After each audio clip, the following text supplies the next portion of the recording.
Ela até que não achava ruim quando a mãe lhe aplicava tais castigos, pois adorava ficar em seu quarto sozinha. Mas, especialmente hoje, precisava ir atrás da irmã. Tinha que dar um jeito. Foi para o quarto e de lá viu quando Vera saiu apressada. Mas que depressa amarrou vários lençóis que encontrou no armário e por eles desceu, indo para o seu esconderijo. Já na casa de Augusto, cada um foi fazer o que estava habituado após o almoço, e Lopes, vendo que Augusto entrou no escritório depois de rápido descanso, tratou de sair sem ser visto. Quando chegou no lugar onde se encontrava com Vera, encontrou-a esperando por ele. Oh, meu amor, quantas saudades, correu Vera para seus braços. O que houve para você não ter vindo ontem? Fiquei preocupada. Não tive como avisá-la. Na hora que me preparava para vir, Augusto interpelou-me e acabou convidando-se para sair comigo. Fez-me uma série de perguntas. Está desconfiado de alguma coisa? Não podemos mais adiar o que temos que fazer. Se você está sem coragem de contar-lhe a verdade, deixe-me falar com ele. Se ele descobre de outra forma que estamos nos encontrando às escondidas, aí sim, estaremos encrencados.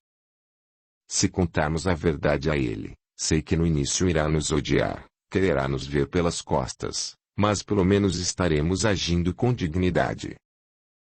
Do jeito que estamos fazendo, tenho me sentido pior dos homens. Sei que está certo, meu amor, haveremos de encontrar um meio de contarmos tudo a ele, prometo-lhe.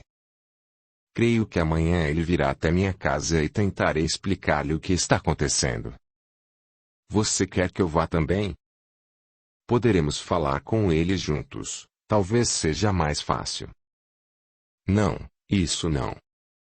Esta conversa tem que ser entre mim e ele somente, mas esteja preparado para quando ele retornar para casa. Não sei qual pode ser a sua reação. Augusto é um homem muito ponderado e calmo, mas confesso que estou com receio de sua reação. Então ficamos assim, amanhã virei vê-la como de costume. Está certo, respondeu Vera beijando Lopes com muito amor. Apesar de nervosa diante da situação em que se encontrava, sentia-se feliz por estar ali nos braços do homem que amava. Augusto, a princípio, ficou surpreso ao encontrar uma carta endereçada a ele dentro do livro que estava lendo. Tentou identificar a letra, mas não conseguiu saber de quem poderia ser. Procurou saber quem era o remetente, não encontrando, sentiu-se intrigado, abriu a carta. Empalidecendo tão logo começou a ler as primeiras linhas. Nela estava contida, com grande riqueza de detalhes, toda a história de um grande e envolvente amor que Lopes e Vera estavam vivendo. Seus olhos corriam rapidamente pelo papel, à medida que o suor começava a brotar-lhe no rosto, sentiu as pernas fraquejarem, o corpo inteiro formigava, tamanho o seu nervosismo, uma névoa encobria seus olhos. Mal conseguindo acabar de ler palavras tão infames quanto aquelas. Sua cabeça latejava, um ódio muito grande apoderou-se dele. Não podia ser verdade tudo que ali estava escrito. Quem teria sido tão cruel a ponto de lhe mandar tal carta? De repente, tudo começou a girar com muita rapidez em sua cabeça. Cenas vividas voltavam-lhe à mente, conversas que tinha tido com Vera e mesmo com Lopes. Ao terminar de ler a carta, Augusto estava com o rosto molhado de suor e lágrimas. Suas mãos tremiam muito, não tinha forças para levantar-se da cadeira. Sua cabeça agora doía terrivelmente, tendo ele dificuldade de raciocinar sobre tudo. Colocou a cabeça entre as mãos e chorou sentidamente durante muito tempo. Se alguém entrasse ali naquele momento, veria um homem liquidado em seus mais nobres sentimentos. Augusto, que sempre fora um homem ponderado e muito sensato, dono de uma calma pouco vista, depois de lavar a alma com suas próprias lágrimas, foi possuído por sentimentos de revolta e decepção. Um misto de ódio e humilhação crescia em seu peito, fazendo-o doer como se fosse ser acometido por uma enfarte. Como pude ser tão tolo a ponto de não perceber o que era óbvio? Vera e Lopes amantes, enganando-me este tempo todo, apunhalando-me pelas costas. certamente os dois têm rido muito do quão estúpido e idiota tenho sido. Como Lopes, meu melhor amigo, a quem sempre tive como um irmão, pôde ter comigo tamanha deslealdade, me trair com minha própria noiva. Então era por isso que ela andava tendo tais comportamentos com ele, a sua recusa pelo casamento, a frieza nos últimos tempos, agora tudo se encaixa perfeitamente. Vagabunda, pensou Augusto, desferindo violento golpe sobre a mesa. Vocês dois não perdem por esperar, hão de me pagar muito caro tudo o que me fizeram.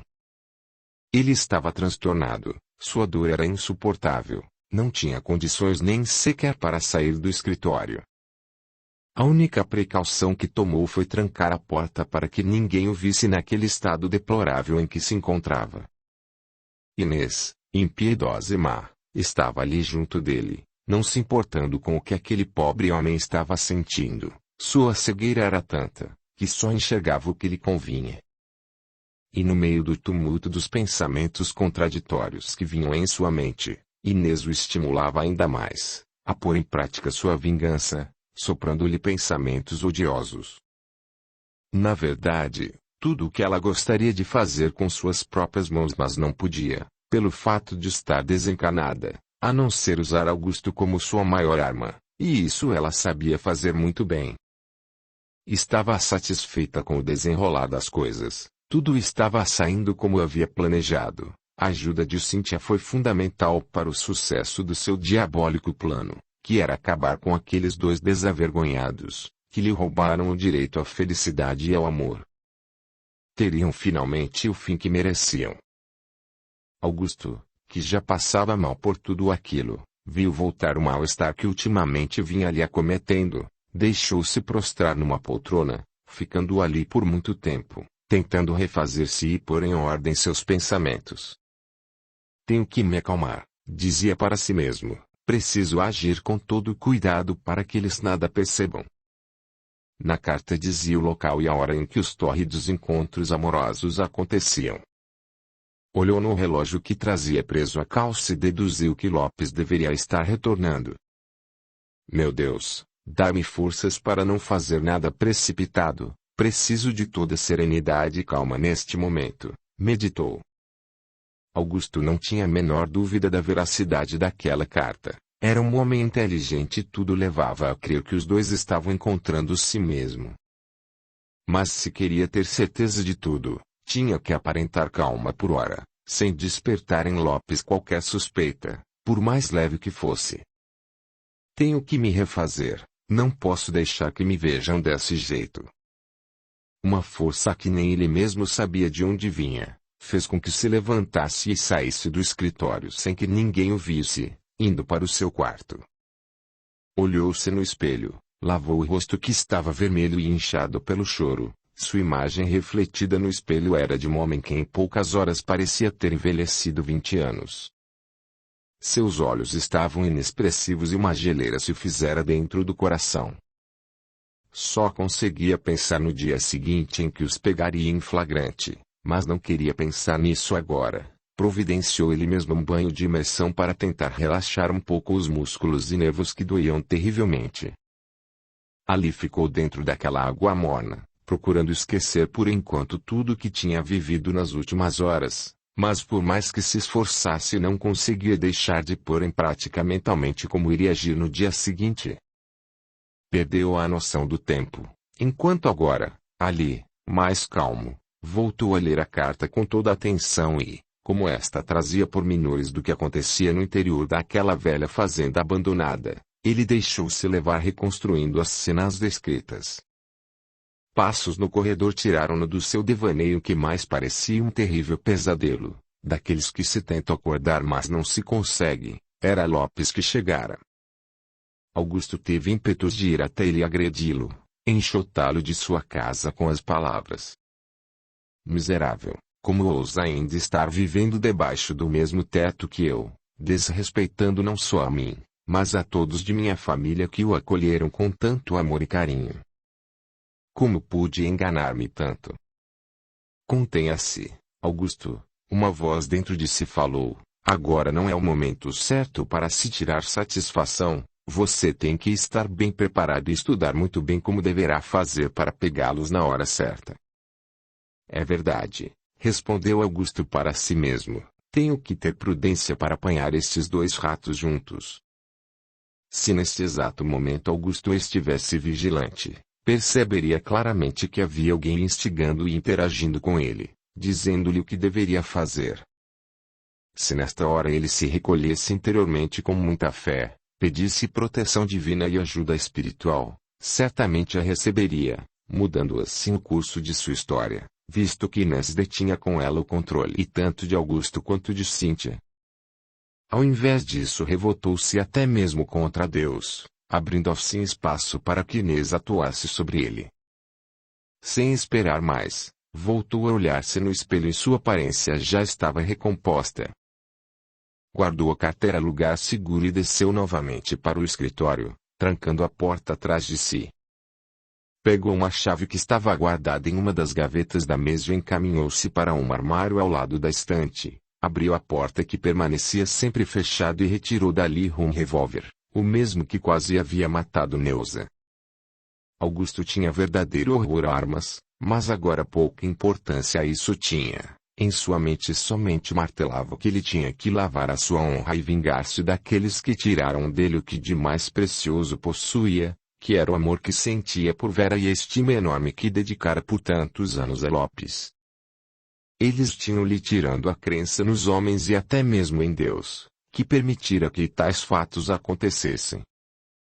Não tinha mais no que se apegar ou em que acreditar. Os fatos relatados na carta fizeram com que Augusto, que sempre fora terno e meigo, leal e confiante, agora se transformasse numa pessoa fria. Seu coração, que sempre fora bondoso e generoso, agora só aguardava mágoa e rancor, misturados a repulsa e asco que sentia ao pensar nos dois juntos. Ele que jamais ousara, nestes 4 anos de namoro com Vera, tocar-lhe mais intimamente, pois respeitava-a mais que tudo e sabia que ela se ofenderia, via que em tão pouco tempo havia se entregado a Lopes, o ciúme o corroía por dentro. Limpou minuciosamente a arma, carregou-a e voltou a colocá-la no mesmo lugar, pensando consigo mesmo. Amanhã saberei fazer bom uso dela. Jantaram como de costume. Augusto por diversas vezes sustentou o olhar em Lopes, mas este não conseguiu olhá-lo de frente como sempre fora de costume. Tão logo acabaram o jantar, Augusto teve uma ideia, levantou-se rapidamente e resolveu ir até a casa de Vera.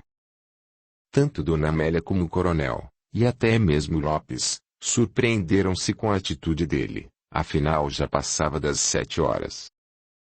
Nossa, filho, você não acha que já está um pouco tarde para ir até lá? Perguntou a mãe. Procurando manter a voz tranquila, respondeu. Creio que não, mamãe. Conheço bem estes caminhos e não me demorarei. É que de repente me bateu uma enorme vontade de estar com minha noiva. Tenho ido pouco lá, disse isso olhando para Lopes, que não levantou os olhos para olhá-lo de frente. Saiu galopando, pois não queria chegar lá e encontrar Vera já repousando, afinal, depois de tantas horas passadas ao lado do amante deveria estar bem cansada. Foi com espanto que Vera o recebeu, perguntando-lhe assim que o viu. Aconteceu alguma coisa, Augusto? Aconteceu sim, disse com ar de ironia, procurando encará-la bem de frente. Estava com muitas saudades de você e vim vê-la. Parece que não está muito satisfeita com a minha visita, meu amor. Vera sentiu que tinha acontecido alguma coisa, conhecia muito bem o noivo. Não era do seu feitio ter estes arroubos e falar-lhe naquele tom irônico, mas também não quis parecer grosseira dando a entender que não ficava mais feliz em sua companhia. Vamos dar uma volta pelo jardim, convidou Augusto, está uma noite tão bonita, e faz tanto tempo que não namoramos um pouco piscou malicioso para ela, que sentiu um calafrio quando Augusto a abraçou tentando beijar-lhe. Augusto, tenha modos. Se mamãe ou papai saem, ficarei envergonhada. Você sabe que eles não gostam de nos ver agarrados por aí. É por isso mesmo que estou querendo dar uma volta com você. Ou será que não gosta mais dos meus beijos e carinhos? Não se trata disso. Só me causou estranheza a sua presença aqui esta hora. E Vera ia dizer mais alguma coisa, mas Augusto, com certa violência puxou-a para si, beijando-a com mais ardor ainda. Ela, que não estava entendendo muito bem, deixou-se levar por ele, que praticamente a arrastou para o jardim, escolhendo um lugar bem escuro para ficarem. Intrigada, Vera perguntou: "É aqui que iremos ficar? E por que não? Você não acha que já estamos bastante crescidinhos para ficarmos no escuro? Além do que, dia mais dia menos, estaremos casados. Não vejo mais motivo para não termos certas intimidades." Vera quis ir embora ao ouvir tais palavras, mas Augusto a segurou firmemente pelo braço. "O que foi que eu disse de errado desta vez, Vera? Estamos juntos há 4 anos. Você não acha que até hoje mais parecemos dois adolescentes namorando? Eu não estou entendendo onde você quer chegar, Augusto." Mas isso não era verdade. Ela sabia muito bem onde ele queria chegar. O que lhe causava espanto é que Augusto era um homem por demais respeitador. Nunca havia falado com ela daquela maneira, que até ofendia de certa forma. Algo estava muito errado, mas o que seria? Se não estivesse tão escuro onde estavam e Vera pudesse olhar nos olhos de Augusto, certamente sairia correndo dali, pois eles faiscavam de tanto ódio, mas ao invés disso tentou entender o que ele queria dizer-lhe e procurou recostar-se numa pedra grande que havia ali. Augusto, sem dizer uma palavra, investiu sobre ela, beijando-a avidamente, apertando seu corpo contra o dele. Suas carícias começaram a ficar fortes demais. Ele buscava abrir-lhe o vestido, parecendo enlouquecido, quando ela o empurrou. "Pare com isso imediatamente, Augusto. Você parece que enlouqueceu." Augusto, com a respiração bastante acelerada, novamente veio por cima dela, e com uma violência que fez Vera sentir muito medo dele. Com dificuldade conseguiu livrar-se do peso de seu corpo e com agilidade correu de volta para dentro de sua casa, deixando onde estava. Ele ficou ali espumando de raiva. Então era assim, para o outro não havia limites, para ele sim. "Você vai me pagar muito caro, Vera, tudo o que me fez. Não tinha o direito de brincar comigo desta forma", pensou. Recompôs-se, pegou seu cavalo e voltou para casa. Não sabe como chegou de volta, tão cego estava de ódio, com seu orgulho de homem ferido, e ainda por cima rechaçado por ela. Apesar de que tudo o que fizera com ela agora, não foi movido pelo amor e sim pelo ódio, pois queria saber se ela conseguiria levar adiante aquela farsa. Mas ela foi esperta, livrou-se de mim como se estivesse por demais ofendida.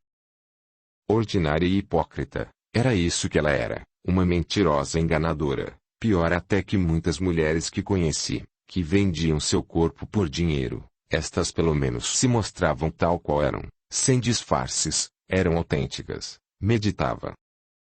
Passou a noite em claro compondo cada pedaço de tudo o que iria fazer no dia seguinte. Enquanto isso, Vera, em sua casa, estava bastante assustada com a atitude de Augusto. Cíntia, vendo-a agitada, procurou chegar mais perto, demonstrando-lhe carinho e atenção. "Posso ajudar em alguma coisa, Vera? Você me parece bastante nervosa. Não gosto de vê-la assim. Converse comigo. Já não sou uma criança. Quem sabe não posso ajudá-la de alguma forma." Vera, que até então havia contido o choro, abraçou a irmã e desabafou. "Não sei o que houve com Augusto. Ele veio ver-me, mas estava tão estranho, dizendo coisas sem nexo. Tive tanto medo dele que acabei fugindo e agora estou me sentindo muito mal com tudo isso." "Ora, Vera, deixe isso para lá, logo passa. Talvez ele estivesse nervoso e acabou passando isso a você. Verá que logo estará aqui com um lindo ramalhete de rosas pedindo-lhe desculpas." Vera abraçou com carinho a irmã que na sua meninice tentava ajudá-la. "Obrigada, Cíntia, por suas palavras. Devo estar fazendo um cavalo de batalha sem necessidade mesmo." Vamos deixar isso de lado, acho que você tem razão. E foram abraçadas, cada uma para o seu quarto. O dia amanheceu cinzento e todos já estavam de pé quando Augusto desceu para tomar café. Encontrou todos à mesa, fazendo seu desjejum. Bom dia a todos, falou com tom mal-humorado. Dona Amélia, percebendo que seu filho estava tristonho e abatido, retrucou. Você está bem, filho? Está sentindo alguma coisa? Não, mamãe, só acordei indisposto hoje, logo passa. Quer jogar uma partida de gamão depois do café, Augusto? Perguntou Lopes. Obrigado, Lopes, mas não estou disposto, realmente, além do que tenho alguns afazeres para acabar. Está bem, então fica para a próxima. O coronel, como sempre, ouvia tudo calado, mas observava atento, conhecia muito bem o filho, sentia que alguma coisa não ia bem, mas sabia que de nada adiantaria ficar insistindo para saber, ele não falaria mesmo.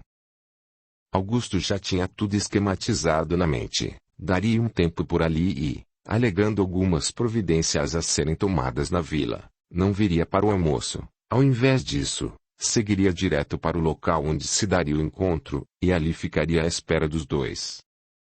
Foi até o escritório, apanhou a arma e colocou-a no bolso de dentro do casaco que vestia, subiu até seu quarto e pegou a carta que havia guardado, lera tantas vezes que já sabia de cor, foi até a escrivaninha e, olhando mais uma vez a carta, queimou-a, saindo em seguida sem levantar suspeitas. Já do lado de fora da porteira, voltou seu cavalo para trás, olhando para a fazenda como que a despedir-se de tudo. Dependendo de como tudo acontecesse, talvez ele levasse muito tempo para voltar ali. Neste momento viu que sua mãe o estava observando da varanda, fez-lhe uma cena mandando-lhe um beijo e gritou. Amo vocês. Dona Amélia sorriu ao ver a atitude do filho, sempre tão amoroso e disse em voz alta. Nós também o amamos muito, filho, vá com Deus. Dona Amélia levantara-se naquele dia com o coração oprimido, chegou até a comentar com o marido que se sentia triste e deprimida, mas ele logo respondeu-lhe que devia ser de saudade de Neuza, afinal ela nunca havia se ausentado antes. Você tem razão, meu velho, deve ser isto mesmo, e foi para seus afazeres, pensativa, orando para que tudo estivesse correndo bem entre Neuza e Matias. Cíntia também teve uma noite cheia de sobressaltos, com pesadelos horríveis, viu-se num lugar muito escuro e úmido, com muita lama mal cheirosa. Havia gente deitada naquela lama, tentando agarrar-se a ela quando passava por eles, sentiu muito medo, depois viu-se cair num precipício onde não se via o fim, acordou aflita, dando graças a Deus por tudo não ter passado de um pesadelo, mas instintivamente indagou-se. Será que é assim o inferno e o purgatório que o padre sempre comenta em suas missas?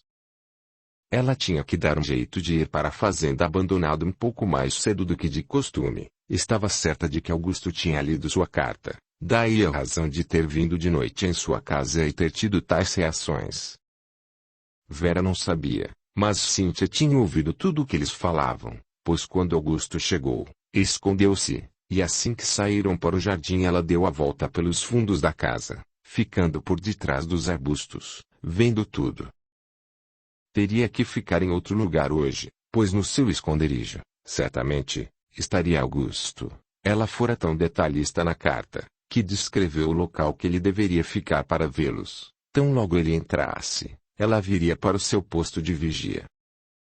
Lopes, como de costume, arrumou-se para sair e Vera, em sua casa também, nem por um instante passou pela cabeça de Vera que Augusto havia descoberto tudo, ela não associou os fatos da noite passada. Augusto, que chegou bem antes à fazenda abandonada, olhou para os lados para certificar-se de que ninguém mais estava por ali, mesmo sabendo que iria encontrar e presenciar, sentia-se impaciente e angustiado, pelo que dizia a carta, Vera chegava sempre antes para arrumar o ninho de amor dos dois. Bem antes que ela chegasse ele entrou dentro do cômodo que os acolhia, Sentiu náuseas ao ver a cama em desalinho, lençol de um lado, travesseiros do outro. Saiu correndo para não vomitar ali dentro. Por mais que se esforçasse para acalmar-se, sentia dificuldade em dominar-se. O mal-estar voltara, mas agora algo o impulsionava a seguir em frente no seu plano. Sentou-se no local descrito na carta e certificou-se de que dali poderia ver o que necessitava saber. Não tardou muito para que Vera, com um semblante de completa felicidade, entrasse na casa. Ele havia tido cuidado de destrancar uma porta que dava para uma pequena varanda e acreditava que ali eles não mexeriam, pois ele deixou a porta bem encostada e fechou a cortina pesada que havia ali. Vera tinha trazido algumas frutas e vinho que ela arrumou com carinho por sobre uma mesinha de cabeceira, ajeitou a cama e trocou de roupa para esperar Lopes. Augusto não queria acreditar no que via. Vera, numa linda camisola de renda branca que lhe marcava todo o corpo, foi admirar-se no espelho. Queria fazer uma surpresa a Lopes, comprando aquela camisola que achara linda e sabia que ele iria gostar de vê-la vestida assim. Passados mais uns 20 minutos chegou Lopes, sempre tendo cuidado de esconder o cavalo e olhar ao redor, entrando rapidamente na casa. Vera, que o escutara chegando, ficou esperando por ele no meio do quarto. Ao abrir a porta, Lopes deparou-se com ela. Seus olhos brilharam de alegria e prazer, ao vê-la ali tão linda com os braços abertos esperando-o. Ele foi se achegando devagar, admirando toda a sua beleza. Vera atirou-se nos seus braços beijando-o com paixão arrebatadora. Do lado de fora, Augusto assistia a tudo impassível, tinha se preparado emocionalmente para tais cenas. Na hora certa entraria e aí seria a sua vez de tomar conta da situação. Como ela pôde ter sido tão fria a vida toda comigo e hoje entregar-se assim de corpo e alma a um quase desconhecido? Irei matá-los aos poucos, meditava. Tinha trazido munição a mais em seu bolso, pois pretendia ser cruel com eles, fá-los ia sofrer na carne a dor que lhe estava sentindo nas entranhas. Lopes e Vera, ainda de pé, ficaram a trocar longas carícias, até que em certo momento os dois jogaram-se na cama. E Augusto, num movimento rápido, pulou dentro do quarto de arma na mão e foi logo dizendo: "Quer dizer que é aqui que os pombinhos se acasalam?" Lopes e Vera, aturdidos pelo flagrante, não expecando por aquilo, aterrorizados com o que estava por acontecer, pediam a Augusto que tivesse calma. "Você está transtornado, Augusto, não sabe o que está fazendo. Vamos nos sentar e conversarmos, largue esta arma, por favor", implorou Lopes. "Vocês me perdem calma. Seus traidores desavergonhados, vocês não podiam ter sido mais baixos do que foram e ainda se acham no direito de me pedir alguma coisa. Pois preparem-se para morrer, pois é este o fim que os espera." Lopes jogou o lençol para que Vera se cobrisse e procurou ver se conseguia conversar civilizadamente com ele, que estava fora de si. Audiolivro realizado pelo canal Surya Chand Audiobook. "Vamos nos sentar, Augusto, e conversar. Sabemos o que está sentindo. Se sabem o que estou sentindo, por que não me procuraram antes? Não era interessante, não é mesmo? Certamente eu não compreenderia e o enxotaria de minha casa como a um cão vadio. Mas talvez tivesse sido melhor, pois vocês me poupariam de me tornar hoje um assassino. Mas sei que se nos ouvir acabará entendendo nossa situação. Augusto, não queríamos lhe fazer mal ou magoá-lo, mas aconteceu. Nós nos apaixonamos, eu até tentei ir embora, lembra-se? E você não me deixou partir. Tentei evitar toda esta situação, mas os laços que me prendem a Vera foram maiores e mais fortes que nós. Tentamos sufocar este sentimento dentro de nós, eu muito tenho sofrido e Vera também com esta situação. Só não lhe contamos antes pois sua irmã estava para se casar e isso abalaria a todos e não queríamos estragar a alegria deles. Como foram gentis, sabem que chegam a me comover com tais palavras", disse com sarcasmo. "Vocês me causam nojo, Você, Lopes, a quem sempre tive como um irmão, sempre o respeitei. E você, sua vagabunda, a quem dei o que de melhor eu tinha, como pôde me enlamear desta maneira? Como pôde me trair com ele, que era o meu melhor amigo? Jamais perdoarei o que me fizeram. Vocês destruíram tudo de bom que havia dentro de mim. Hoje sou um homem morto. Nada tenho mais a esperar desta vida.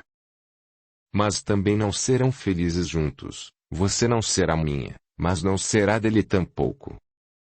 E vocês acham que sabem o que vai dentro de mim? Ora, como são pretensiosos, ninguém pode avaliar o que estou sentindo desde ontem, quando descobri toda a verdade. Vera ia dizer algo, mas Augusto gritou. Cale a boca, sua ordinária, que eu não quero nem mais ouvir a sua voz. Agora entendo o porquê de sua frieza comigo, de querer um tempo para pensar. O que queria mesmo era enganar-me. Como pude enganar-me tanto assim com você, sua traidora desavergonhada? Como pode cometer tamanha deslealdade para comigo, que só fiz respeitá-la desde que a conheci? Vera chorava desesperadamente, antevendo o que iria acontecer. Ela não queria morrer ali daquele jeito. Era jovem, Lopes também.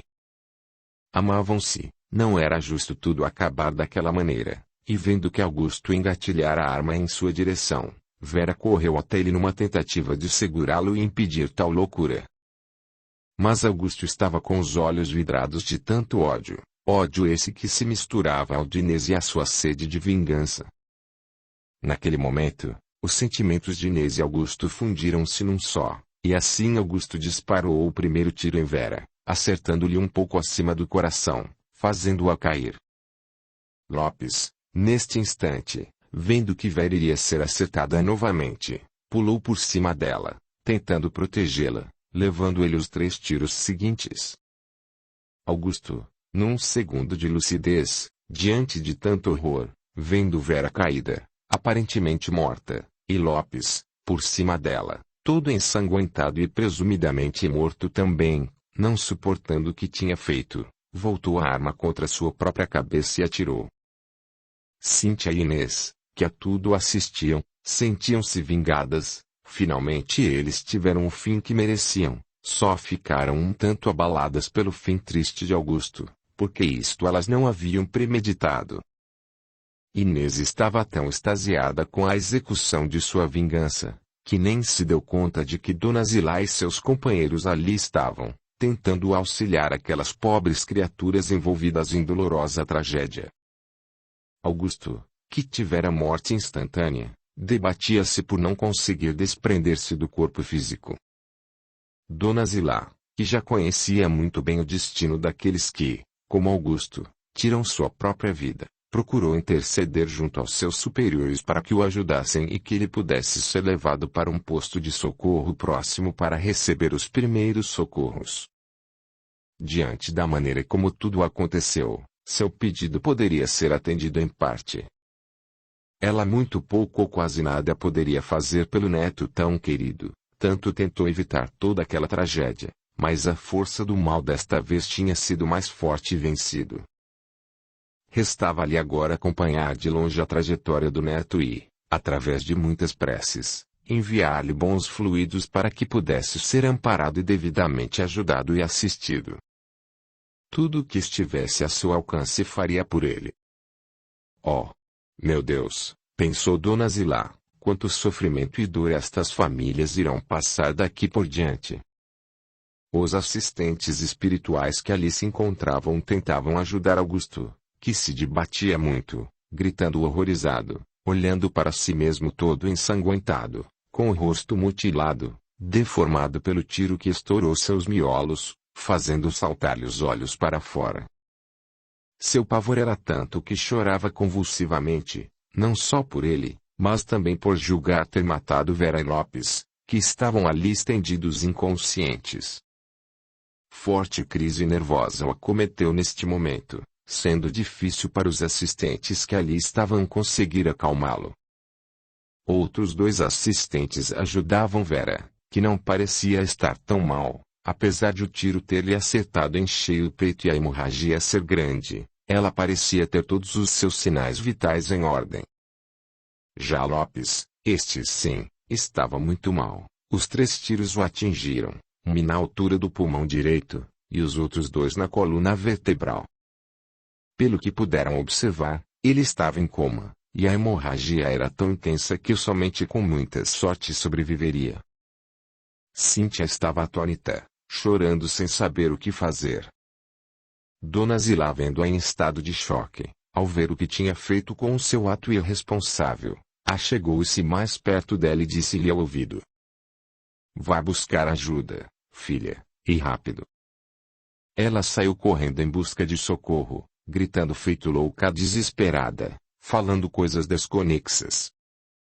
Encontrou um colono que ia pela estradinha de terra que levava à vila e disse-lhe: "Moço, pelo amor de Deus, aconteceu uma desgraça na fazenda abandonada. Sou filha do seu Prudêncio, por favor, vá até lá e diga-lhe para que venha depressa, pois minha irmã precisa de cuidados médicos. Depois vá à casa do Coronel Felício e peça-lhe que mande ajuda imediata, pois tem gente sua muito ferida lá dentro. Vá, moço, rápido." "Mas meu burro não corre, menina." "Pois eu lhe empresto o cavalo." E na maior aflição, viu o rapaz disparar com o seu cavalo em direção à vila. Correu de volta para dentro da casa, precisava fazer alguma coisa até o socorro chegar. Inês, vendo a agonia de Cíntia, começou a xingá-la, pois não queria que eles fossem socorridos. Dona Zilá e seus companheiros, vendo que Inês novamente tentava agir sobre Cíntia, indo longe demais, resolveram interferir. "Inês", falou Dona Zilá amorosamente, porém com muita energia, "já não basta tudo o que fez. Você ainda não se deu por satisfeita." "Ainda não, pois quem deveria estar morto não está, e este idiota que acabou com a vida de Graça." "Como ousa dizer tal coisa, Inês?" "Como de Graça? Tudo o que aconteceu aqui, hoje, eles devem em grande parte a você. Será que não se dá conta do mal que está fazendo a si mesma? De quem acha que vai ser cobrada toda esta infelicidade? Pare com isso, já não basta todo o mal que causou, já parou para pensar em quantos irão sofrer pela sua inconsequência e vingança baratas? Ora, não me venha com essa, agora, a senhora sabe muito bem que tudo o que fiz foi justo e necessário, eles me destruíram. Nada mais justo que os destrua agora. Mas você não vê que nada vai ganhar com tanta maldade, que só está se atrasando com tudo isso, que seus débitos muito cresceram e que vai sair muito caro o preço a ser pago por tudo o que fez. Nada disso me importa. Desde que eles não sejam felizes juntos, já me dou por satisfeita." "Pobre criatura", falou Helena, que acompanhava Dona Zilá. "Tenho muita pena dela.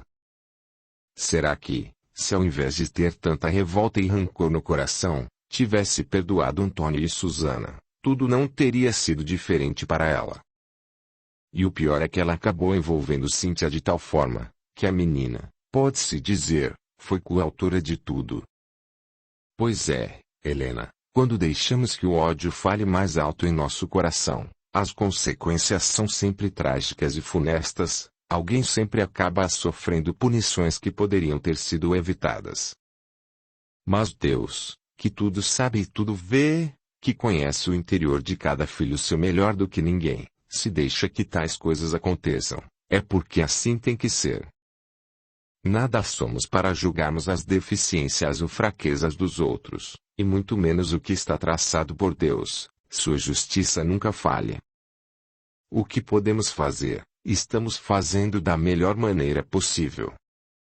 No mais, confiemos em Deus Todo-Poderoso, nosso Pai, que tenha piedade destas criaturas que tanto estão sofrendo agora aqui, e de seus familiares que estão por receber a tão triste notícia. Fiquem aqui que vou para a casa de meu neto, vão precisar de minha ajuda lá." Continuem em oração, vibrando pensamentos de fé e coragem a eles. Dona Zilá sabia como seria difícil para a filha e o genro receberem a notícia do suicídio de Augusto e de tudo ou mais. sabia também que nada mais seria como era antes para aquelas pessoas. Havia ainda Neuza, que já tivera problemas com sua gestação, teriam que ter muito cuidado para dar-lhe a notícia. Seria um duro golpe para todos. Quando o colono chegou à casa de seu Prudêncio, encontrou-o de saída, correndo esbaforido, procurou dar a notícia como ele havia entendido. Seu Prudêncio, sem entender o que estava acontecendo, pediu ao que se acalmasse para falar, e depois de alguns engasgos, conseguiu que sua filha estava ferida perto dali e precisava de socorro urgente. Ficou sem saber o que fazer, pois o único médico da vila era o Dr. Matias e este estava em lua de mel, longe dali.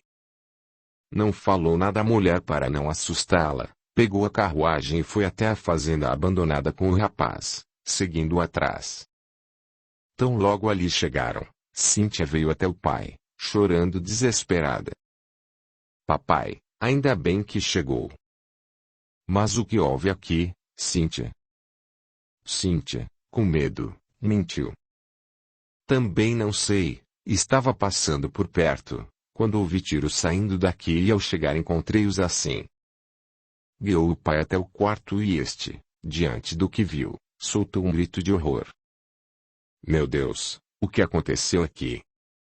Correu até Vera e, tomando-lhe o pulso, viu que estava com vida, a seguir retirou Lopes de cima dela.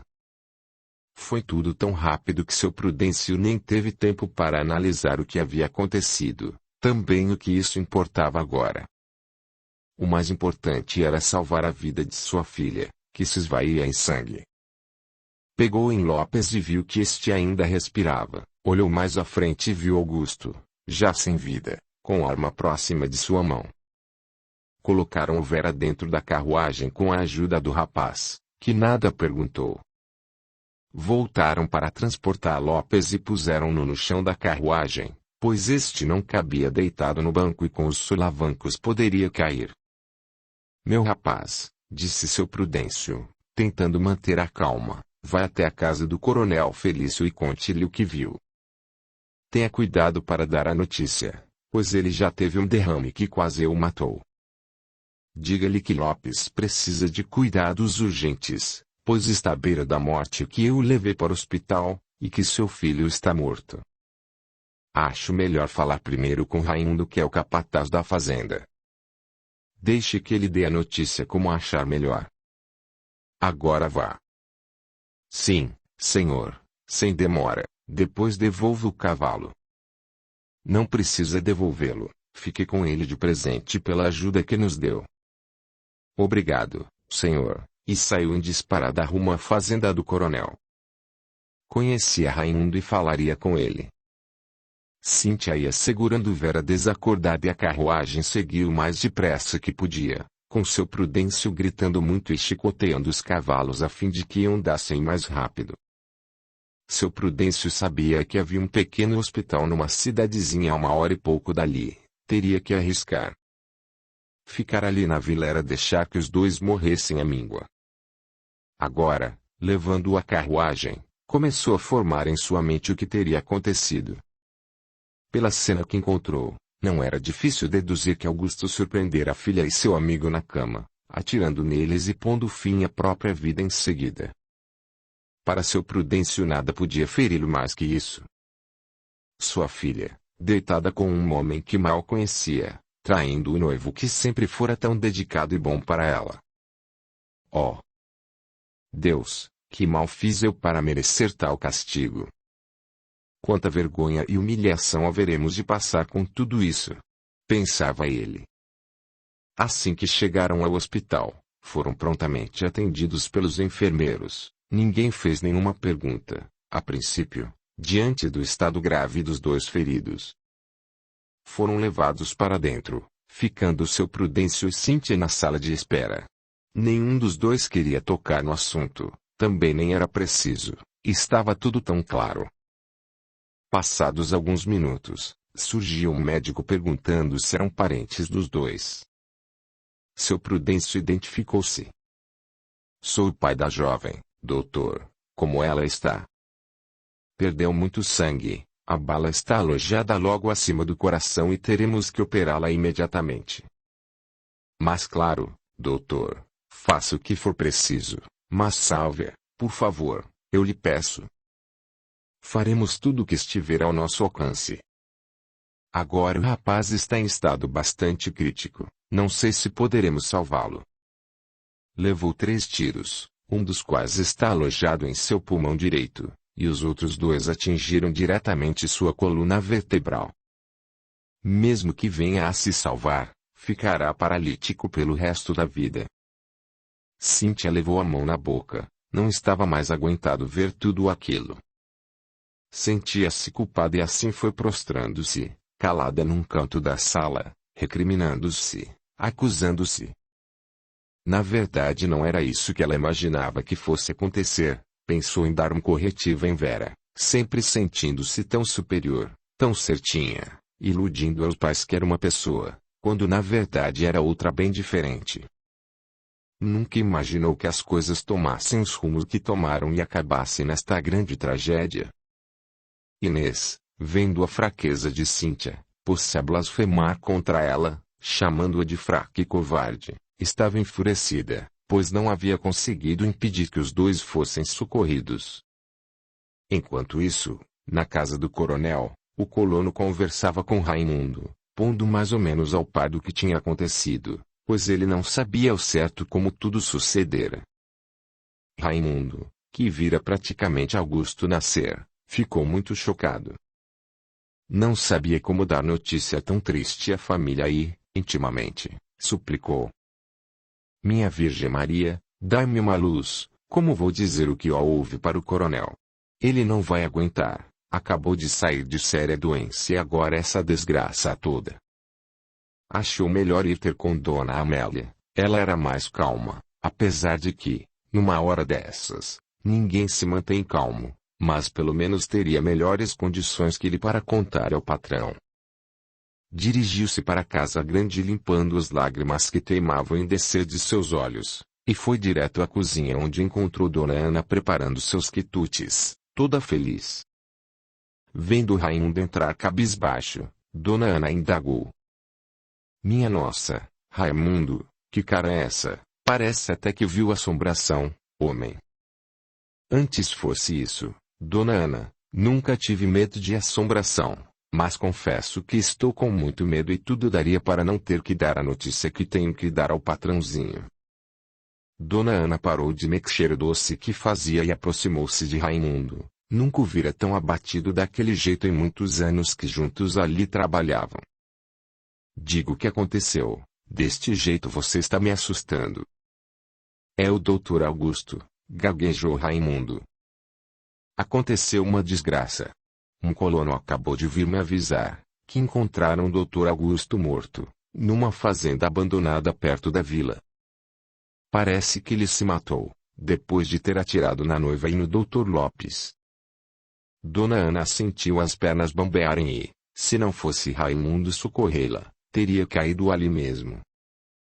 Preciso dar a notícia aos pais dele e não sei como.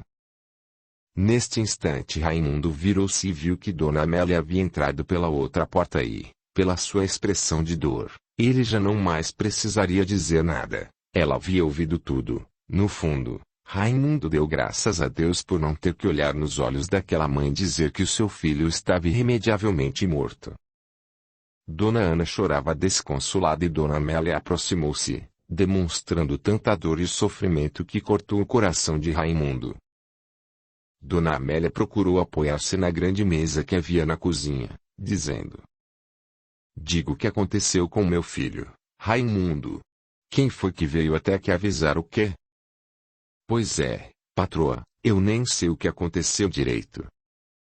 Só o que o moço disse, é que levaram Dona Vera e seu Dr. Lopes para o hospital mais próximo, porque os 2 estavam por demais feridos. Ele até achou que eles não vão aguentar. E o patrãozinho Dr. Augusto está morto, patroa, parece que ele se matou. Dona Amélia, com as 2 mãos no peito, como que a segurar o coração destroçado, dava vazão agora às lágrimas sentidas. Sua mãe, Dona Zilá, não conseguiu conter a emoção ao ver a filha naquele estado. Como gostaria de estar ali presente fisicamente, poder compartilhar com ela daquele momento tão doído. Como gostaria de poder dizer e ser ouvida. Estou aqui, filha, solidária à sua dor, mas sabia que não tinha permissão para isso. O que podia e estava fazendo era ampará-la, sustentá-la neste momento tão difícil, dando-lhe força e coragem para poder suportar tanto sofrimento, procurando transmitir-lhe a serenidade tão necessária quando se perde um ente tão querido. Mas o que terá acontecido, meu Deus? Exclamou Dona Amélia. Eu vi sair não faz muito tempo. Ele ainda virou-se para trás e gritou que nos amava. Parecia que sabia que não voltaria. Santo Deus, como vou dar uma notícia como esta a Felício e a Neuza, que está tão longe? Dona Amélia, ao mesmo tempo que tendia ao desespero, sabia que precisaria ser muito forte agora, para segurar e ajudar tanto o marido quanto a filha grávida, que tinha verdadeira adoração pelo irmão. Se ela se deixasse levar pelo desespero, não haveria ninguém mais em condições para raciocinar. Neste instante saiu da cozinha, foi até a imagem da Virgem Santíssima e deixou que as lágrimas caíssem livremente pelo seu rosto. Precisava extravasar. De que adiantaria segurar toda aquela terrível dor que tinha dentro de si? Parecia que ia explodir. Pediu sentidamente à Virgem que lhe desse forças naquela hora tão difícil para não sucumbir. Lembrou-se de sua mãe, sempre tão bondosa e amorosa, e rogou a Deus que ela, onde estivesse, pudesse vir em seu auxílio. Dona Zilá estava ali do seu lado, abraçada a ela, transmitindo-lhe equilíbrio e paz. Dona Amélia fez uma prece em favor do filho querido, pedindo a Jesus que o amparasse. Sentiu-se melhor depois disso e pensou: tenho que ter coragem para falar com Felício. Saiu da sala bastante abatida, o que não poderia ser de outra forma, e foi ter com o marido. Encontrou-o no escritório olhando os papéis. Assim que a viu, endireitou-se na cadeira, olhando-a de frente. Jamais tinha visto a mulher tão alquebrada, olhos vermelhos, rosto contorcido. Parecia estar carregando o mundo nas costas. Nossa, Amélia, o que foi? Ah, meu velho, tenho que lhe contar algo tão terrível que nem sei por onde começar. Pois comece pelo fim, se achar mais fácil. Oh, meu velho, Dona Amélia abraçou o marido, chorando sem parar. Por mais que quisesse, estava muito difícil de segurar tudo sozinha. Nosso filho, houve uma tragédia com nosso Augusto. Seu Felício sobressaltou-se, pressentindo que algo de muito ruim tinha acontecido. Diga, Amélia, pelo amor de Deus, fale o que houve. Augusto está morto, Felício. Acabaram de vir trazer a notícia. Seu Felício, como que atingido por um raio, soltou um grito de dor. Não. Não pode ser verdade. Deve haver algum engano. Ainda há pouco ele estava aqui, Amélia.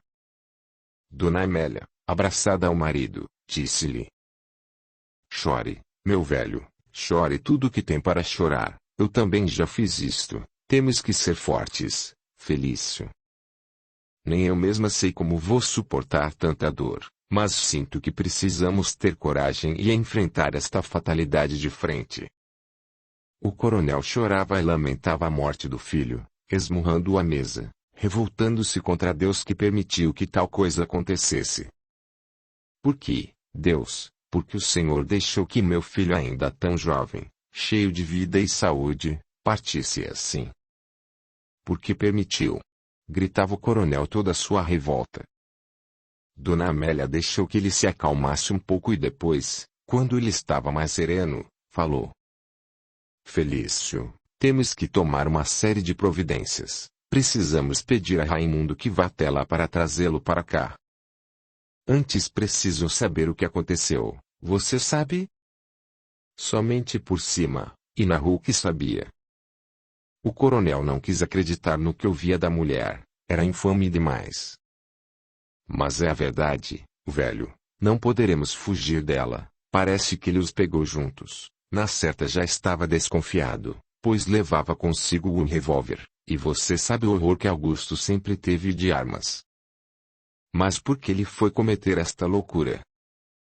Se os dois estavam juntos, que largasse isso para lá, ele tinha uma vida inteira pela frente para ser vivida.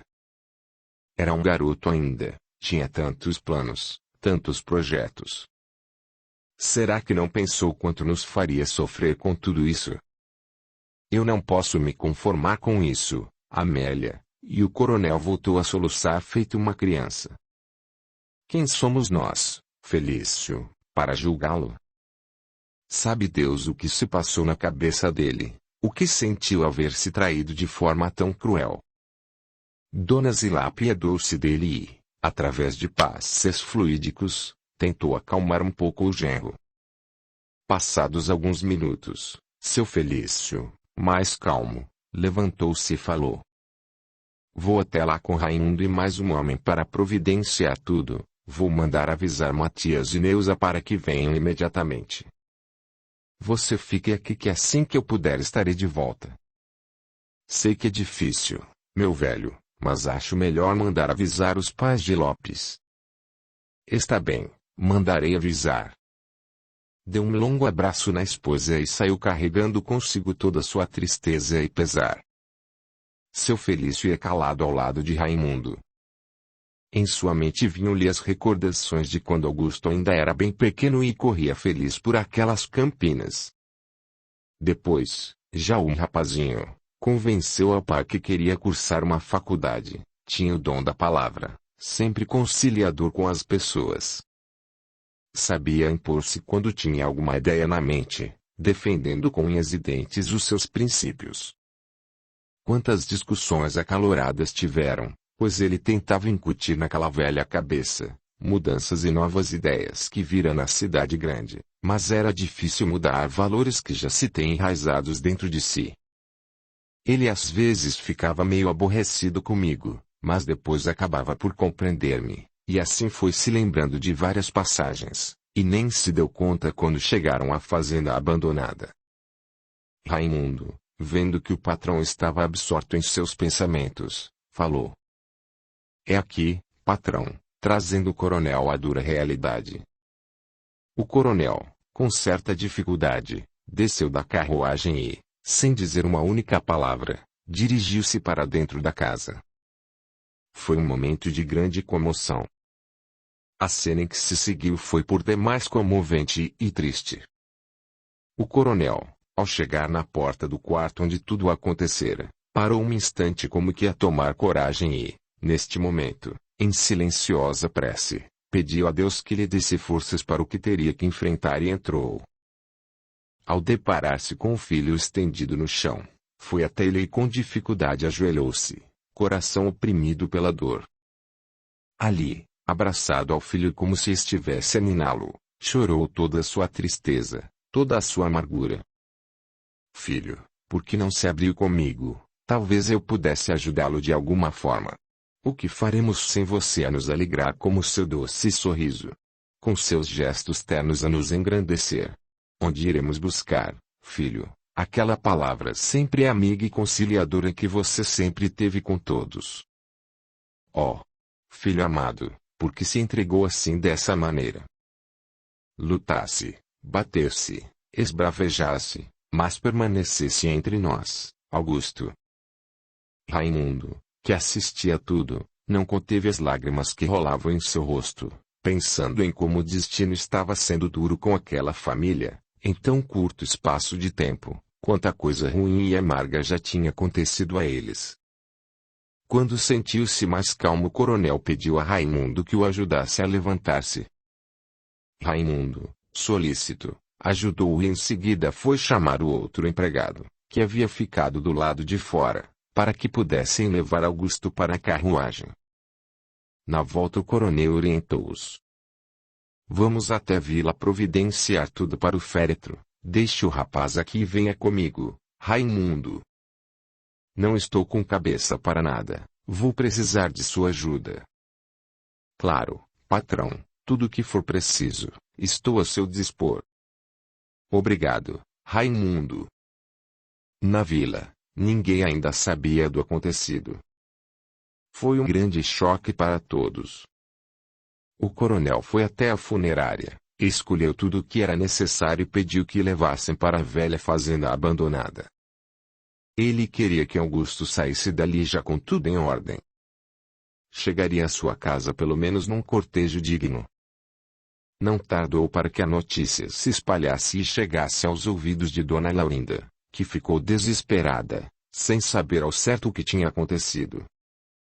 As notícias eram desencontradas, cada um falava uma coisa, a única coisa que se sabia com certeza era da morte de Augusto. Dona Laurinda chorava e pedia a Deus pela filha, sem saber o que se passava, a angústia tomou conta do seu coração. Dona Mariazinha, sempre muito temente a Deus, procurou acalmá-la, dizendo-lhe palavras de conforto e consolo. Dona Laurinda, vamos elevar nosso pensamento a nosso Senhor Jesus Cristo e pedir em oração que salve Dona Vera e esse pobre moço. Mariazinha, como pude ser tão cega a ponto de não ver o que estava debaixo do meu nariz? Vera vinha saindo todas as tardes, passava horas fora e nem por um momento me passou pela cabeça que ela estivesse fazendo algo errado. Como nos enganamos com os filhos. Enxergamos em nossos filhos sempre crianças incapazes de cometer uma atitude desleal, logo Vera, tão ajuizada. Como pôde cometer tal deslize? Não vamos falar nisso agora, Dona Laurinda, nem devemos julgar este ou aquele, somente eles sabem como tudo aconteceu.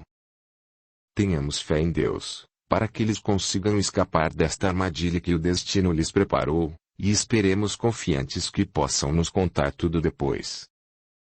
Aprendi, ao longo da vida, a não fazer pré-julgamento das pessoas, pois todos têm a sua dose de razão em tudo o que fazem. Se Dona Vera agiu como agiu, deve ter tido seus motivos e razões. O coração, às vezes, nos prega peças, com as quais muitas vezes não sabemos como lidar, e acabamos por entrar em caminhos dos quais nem sempre se tem volta. Dona Laurinda ouvia sábias palavras de Dona Mariazinha e tentava compreender a filha, mas era-lhe muito difícil aceitar o que se falava de boca em boca por toda a vila. Ainda mais numa vila como aquela, onde as pessoas pareciam se comprazer da desgraça alheia. Capítulo 25. No hospital em que se encontravam Vera e Lopes, ainda não havia notícias concretas de nenhum dos dois. Só se sabia que estavam sendo operados e que o estado de Lopes era muito crítico. O vai-vem no corredor do hospital era grande e percebia-se no rosto das enfermeiras que entravam e saíam, apenas a apreensão natural da rotina de trabalho. Quando questionadas, balançavam a cabeça negativamente, dizendo ainda não se ter nenhuma notícia. Depois de algumas horas de agonia e ansiosa espera, finalmente o médico que operara Vera veio até eles. Acabamos agora a cirurgia de sua filha, tecnicamente falando, ela reagiu bem. Seus sinais vitais ainda estão sob controle, esperamos que daqui mais algumas horas ela recobre a consciência e aí, então, teremos melhores condições para avaliar o caso. Era difícil para seu Prudêncio fazer aquela pergunta, mas era necessária. Doutor, ela corre risco de vida. Ela perdeu muito sangue, está bem debilitada, a bala por muito pouco não lhe atingiu o coração, agora, o mais sensato é aguardarmos que ela reaja favoravelmente à cirurgia. E o rapaz, doutor, como está? Perguntou Cíntia com voz sumida. Ele ainda está na mesa de cirurgia, seu caso inspira maiores cuidados, não vou enganá-los, será um verdadeiro milagre se ele se salvar. Agora me dê licença, tenho que voltar. Cíntia sentou-se num banco e em sua mente só vinha a cena em que vira Lopes atirar-se sobre a irmã para salvá-la da morte. Sua depressão foi aumentando.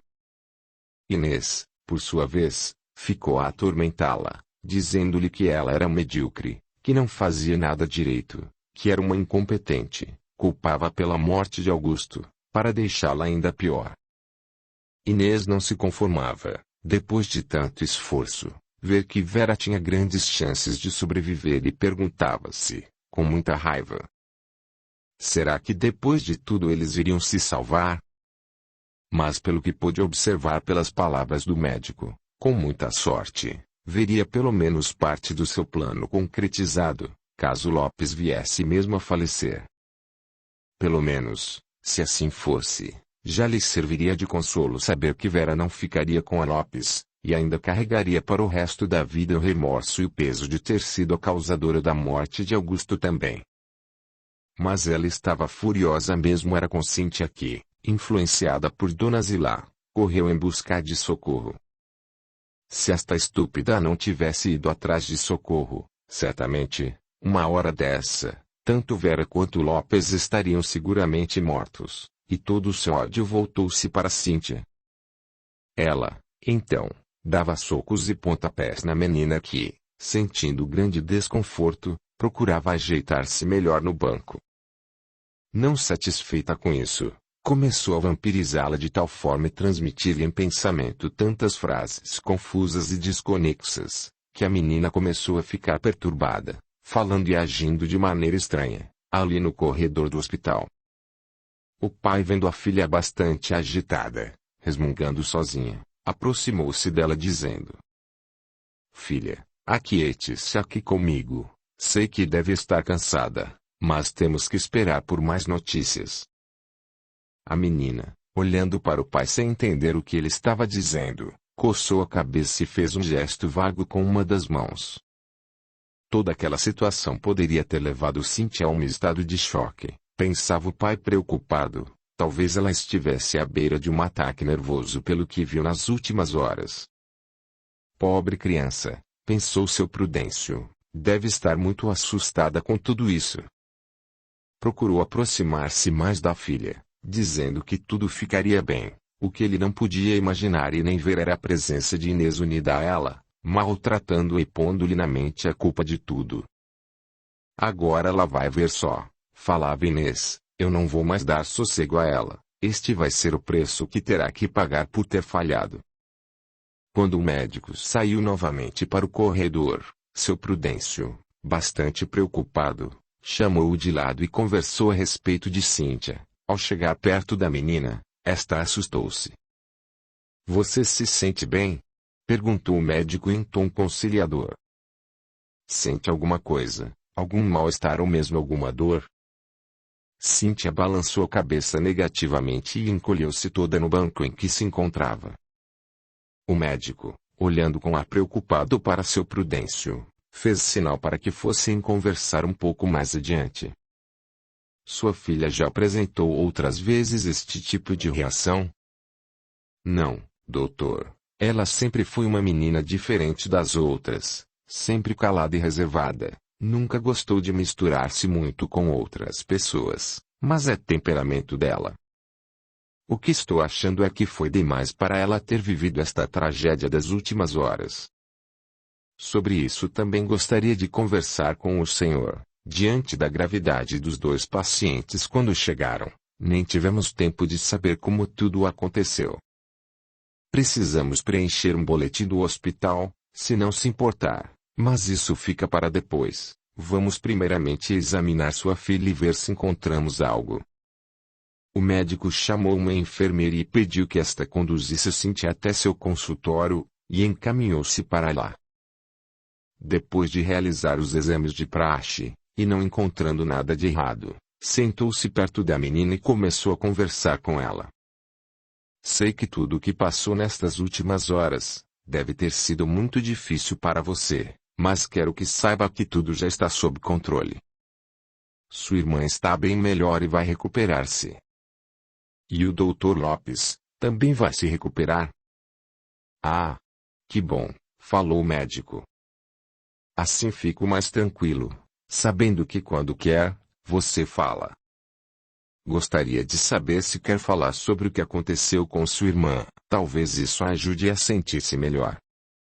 Cíntia, com os olhos a faiscar, pois estava sob a ação de Inês, tornou a perguntar. O senhor não me respondeu. O Dr. Lopes vai ficar bom? Ainda não sabemos, A cirurgia foi muito demorada e delicada.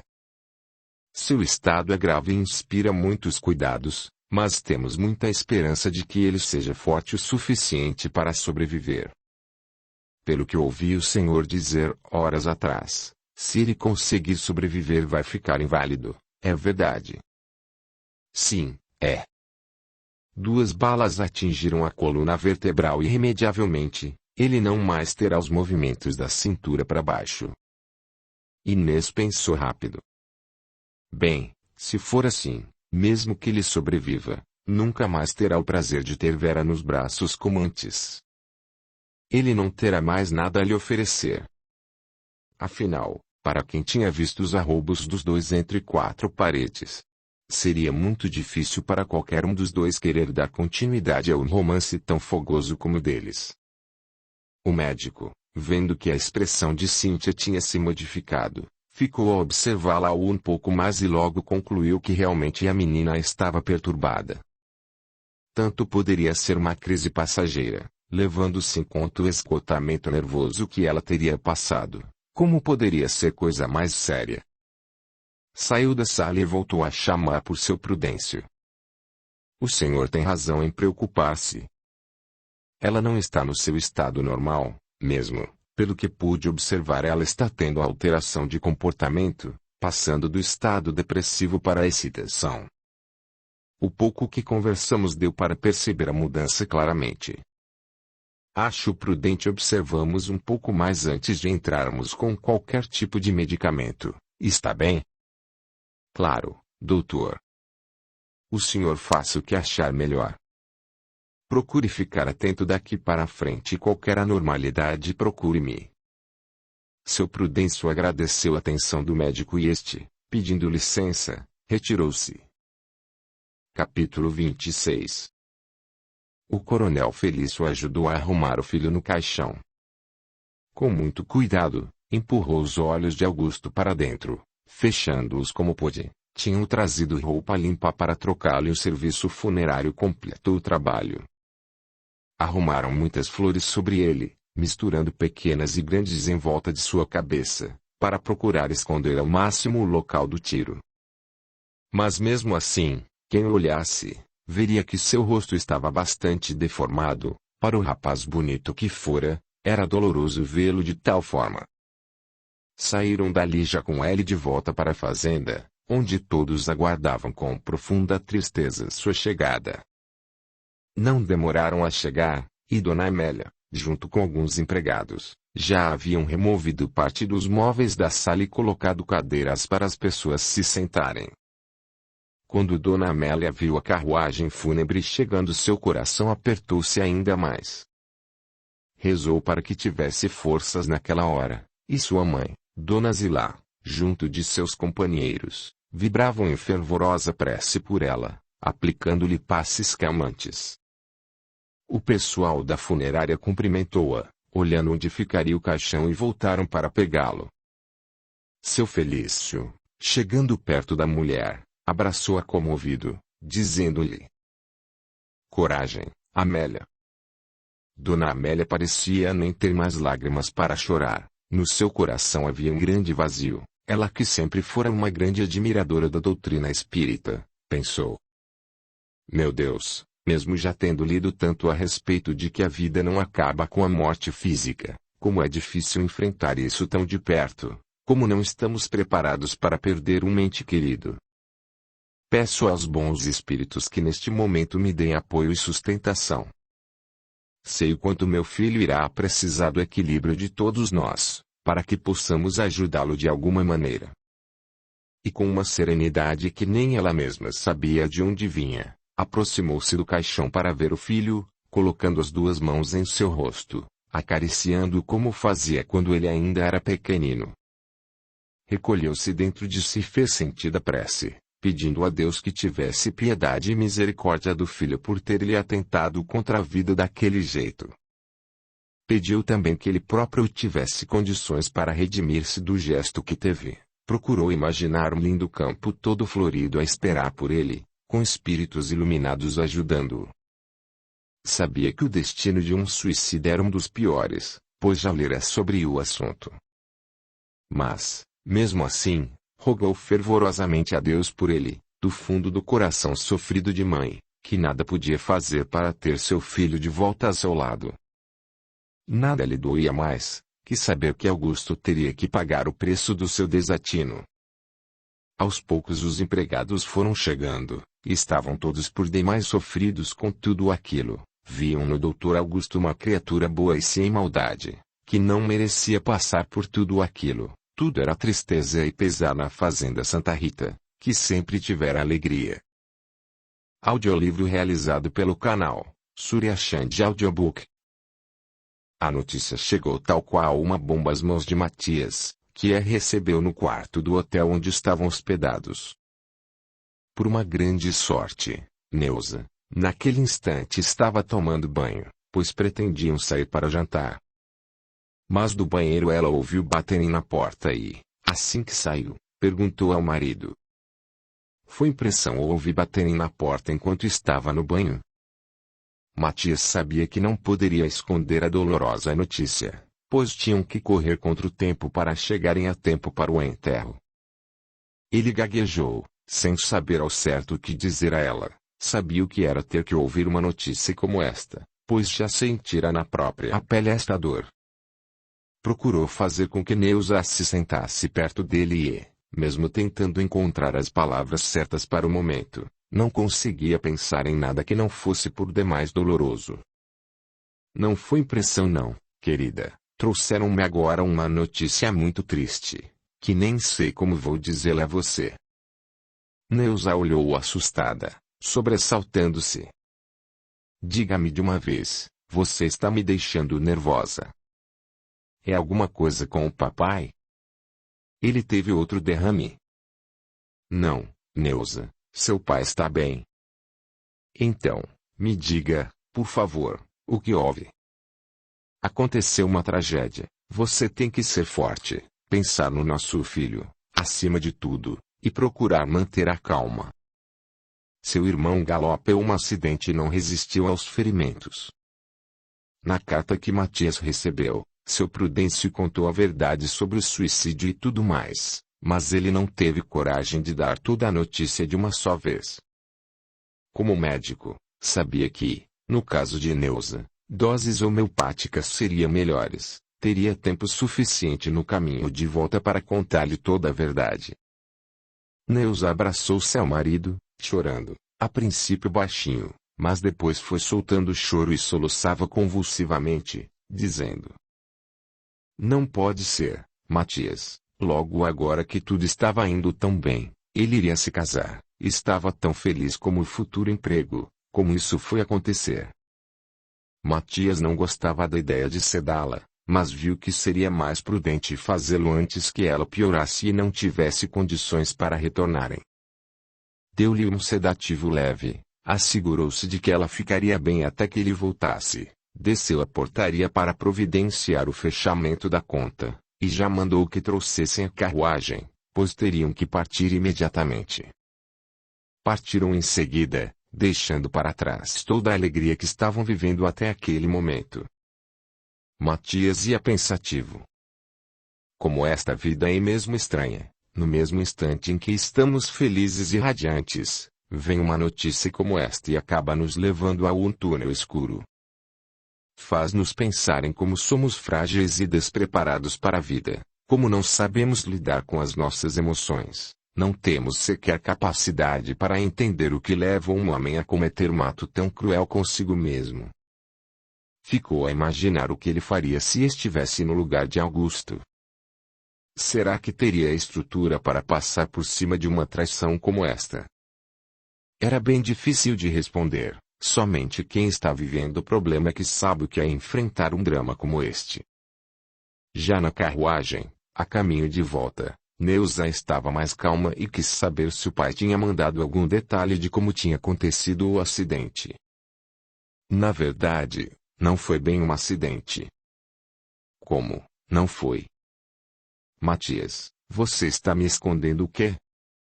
Escondendo não, somente omiti fatos que eu julguei em primeira instância, só iriam lhe fazer mal. Agora, que está mais calma, vou lhe contar tudo.